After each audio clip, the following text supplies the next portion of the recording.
¿Cómo te engaña el estatismo con la inflación y la subida de precios? Vamos a hablar de todo ello. La inflación es el impuesto escondido. La inflación no es la subida de los precios, es la subida generalizada de los precios por la pérdida del poder adquisitivo de la moneda que emiten los gobiernos.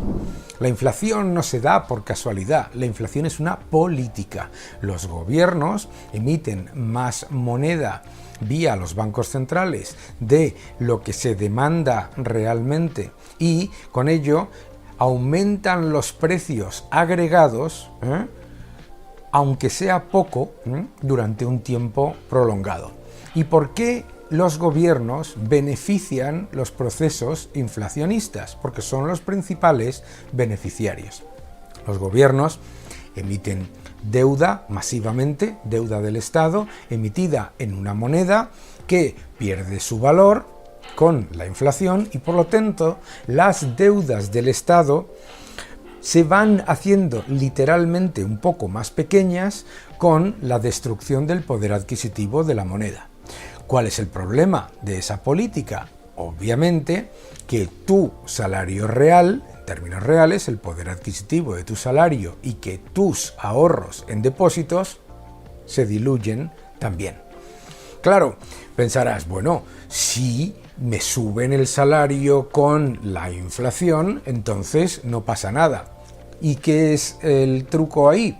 Que siempre existe el problema del decalaje, que sube la inflación, pides que te suban el salario, te lo suben al año siguiente, ya has perdido un año de poder adquisitivo, etcétera, etcétera. La pérdida del poder adquisitivo de los salarios reales y de los depósitos es mucho mayor.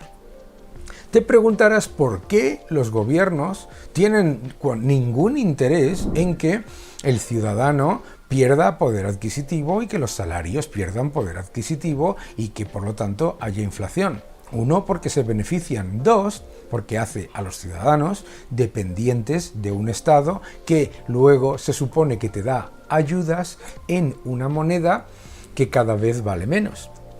Me lo debes todo. Es muy importante entender que ni tu salario ni los beneficios empresariales causan la inflación. Pensemos por un momento que tuviésemos la empresa líder de un sector, líder absoluto, es decir, que tenga el 30-35% del mercado.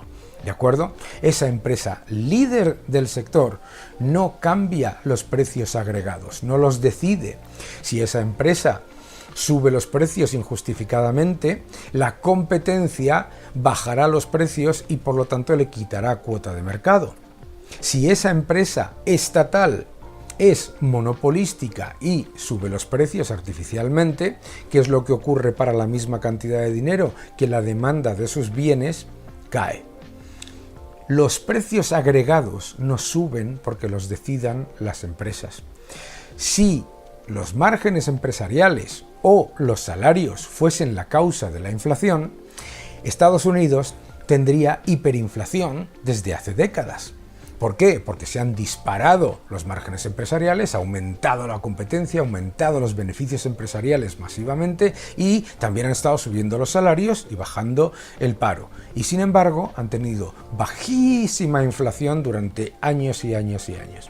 Por lo tanto, no son la causa porque ni el operador más poderoso en un mercado tiene la capacidad de cambiar todos los precios agregados. Ojo, que es que la inflación es eso. Y claro, el estatismo lo que tiene que hacer es dos cosas. Primero, convencerte a ti de que todas las razones son válidas para pensar que esa es la causa de la inflación, excepto la única que puede hacer que los precios agregados suban a la vez, que es emitir mucha más cantidad de dinero de la que demanda la economía. Es decir, diluir el poder adquisitivo de la moneda. Repito, un grupo de empresas pueden tener poder de mercado, pero no suben los precios agregados. Suben los precios unitarios como mucho. Ojo, y si lo hacen por encima de lo que es la demanda y de lo que es la capacidad de compra de los ciudadanos, pierden cuota de mercado, se dispara su inventario y pueden entrar hasta en quiebra. Las empresas, ni de forma conjunta ni individualmente, suben los precios agregados, no lo hacen. Los salarios tampoco. ¿Y por qué los beneficios empresariales y los salarios no son la causa de la inflación, sino consecuencias? ¿De acuerdo? Los salarios no suponen la emisión de mayores unidades monetarias por encima de la demanda. Además, los salarios son reflejo de la productividad. Por lo tanto, los salarios, cuando se suben algo con el IPC, suelen ir con un decalaje muy importante, que significa que los salarios reales, igual que ha pasado con las pensiones, no suben. Te engañan diciendo que te lo suben con el IPC un año cuando los años previos no te lo habían subido. De todas maneras, es que los salarios y los beneficios empresariales no tienen absolutamente nada que ver con el IPC. Las empresas no aumentan sus márgenes porque suban los precios agregados. Las empresas solamente tienen un aumento de márgenes si son más eficientes y si son más competitivas. Adicionalmente, lo que tenemos que saber es que lo único que puede hacer que los precios agregados no solamente suban una vez, sino que suban continuadamente, es la destrucción del poder adquisitivo de la moneda. Porque si los salarios o los beneficios empresariales fuesen la causa de la inflación, en muy poco tiempo la inflación bajaría inmediatamente a negativo. ¿Cómo te engañan a ti con la inflación? Nos lo dicen constantemente. Baja el IPC y te crees que están bajando los precios. Cuando baja el IPC, es que el ritmo de subida de los precios se está moderando, no que bajen los precios.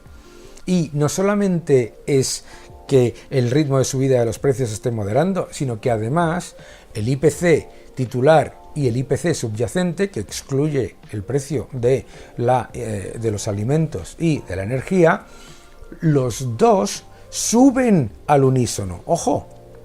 Suben, aunque suban menos. Si yo engordo 10 kilos un año y engordo 4 kilos el siguiente, no he adelgazado. Si el IPC sube un 9% un año y después un 2%, no bajan los precios, se está reduciendo el ritmo de subida.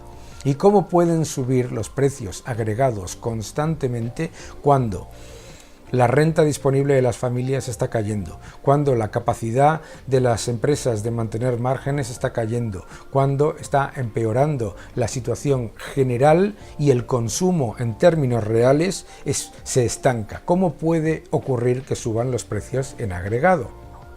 Porque se destruye el poder adquisitivo de la moneda. Lo hemos vivido con el euro, ahora bastante menos de lo que lo vivíamos con la peseta, que era una debacle. Lo están viviendo los ciudadanos en todos los países de nuestro entorno.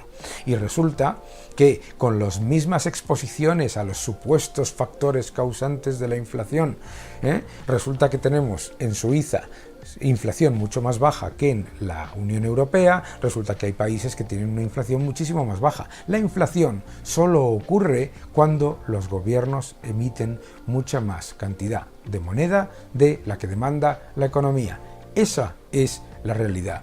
Y a ti te engañan pensando que el IPC interanual, al bajar, es que bajan los precios. Cuando no bajan los precios, lo que hace es que se modera la brutal subida de los precios agregados. ¿Y qué es la subida de los precios agregados?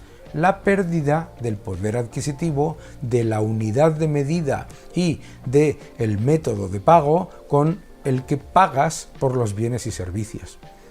El que emite esa moneda está diluyendo su valor. Eso es la inflación.